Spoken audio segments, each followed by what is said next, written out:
We got a new trailer for the upcoming movie, The American Society of Magical Negroes, and already it's making big waves, but not in the good way, or probably not the way that they imagined it. I mean, you can see the trailer for here has 2.5K upvotes to over 22,000 downvotes, so not a very good ratio for it. And it's not like this is a small thing where only a few people are talking about it. And you can see right here, 2 million views to been out one day, number 18 on trending. So this is pretty popular, a pretty big subject right now, and no one seems to like this. And you can even look at the comment section of this video. You can see everyone just completely roasting this and mocking it. That carries over to other social media sites like Twitter, where everyone is just having fun roasting this movie. And a lot of that has to do with some of these clips coming out from the trailer. What's the most dangerous animal on the planet? Shark. White people. If you don't put Jason first, everyone's magic will fail. I've always felt like it's my job to make white people feel comfortable, and here it literally is. Black girl magic!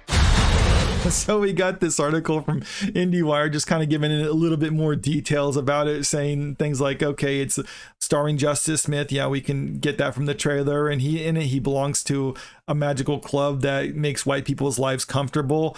And his mentor in the movie, it looks like it's David Allen Grier's character, who seems to be more of a senior role within this organization. And these are some of the things he tells them in the trailer. I know you can feel their discomfort. The trailer says, watching you walk through a room full of white people is the most painful thing I've ever seen. The plot is further teased. That's why we fight white discomfort every day, because the happier they are, the safer we are.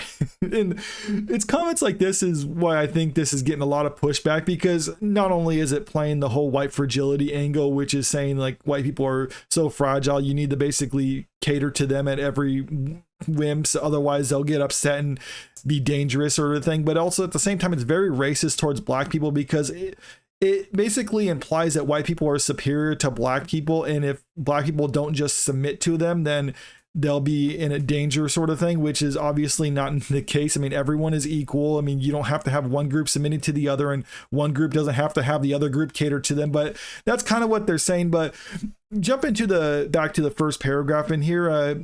Just as the blackening parodied the horror movie cliche that black characters are killed off first, which that's actually not necessarily the case. It's actually more women are killed off first in horror movies, but that's another thing entirely.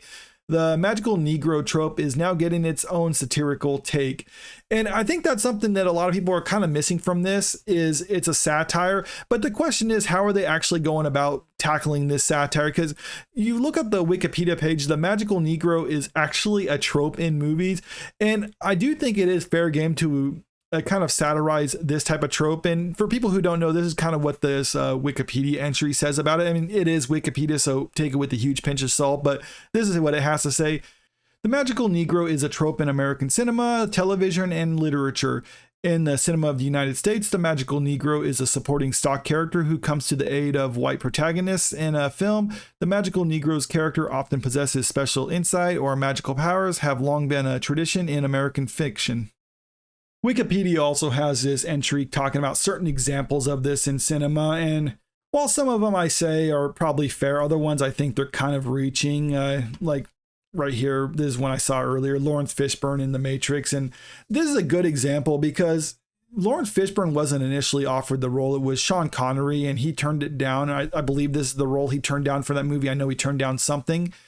And they cast Lawrence Fishburne. It's like, okay, well, is this fitting a trope? It's like, well, not really. They just happened to cast a black guy in a mentor type role in the movie to a white person. I mean, is that really such a bad thing? I mean, I guess people will say if you have a black man cast in a mentor role over a white person in a movie, then that's a negative trope. But I mean, if that's the case, then what's the alternative? You never have a black person cast in a leadership role in a movie. I mean, is that really what you want to do in this situation?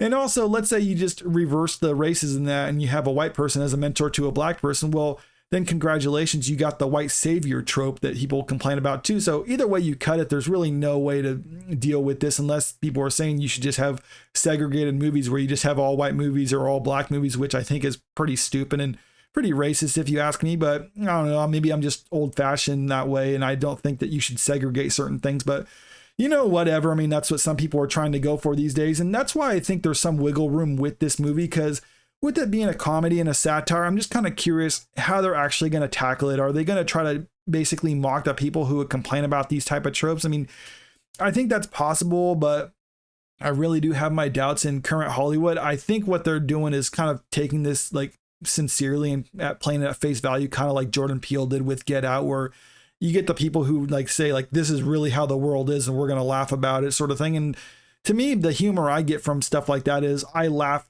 about the fact that people think that's how the world really is. And that's what you have to do with racist people like that, is you just kind of have to laugh at them and mock them and make them feel like that their views are stupid, because they really are stupid views. You don't have to have black people catering to white people and stuff like that, because I mean, that's just a ridiculous premise. And if the movie was to portray that as being a ridiculous premise in the end, then okay, yeah, it's good. But I mean, if not, then either way, you can get some amusement by just mocking the idea that there's people like this out there who think that's how the world really is.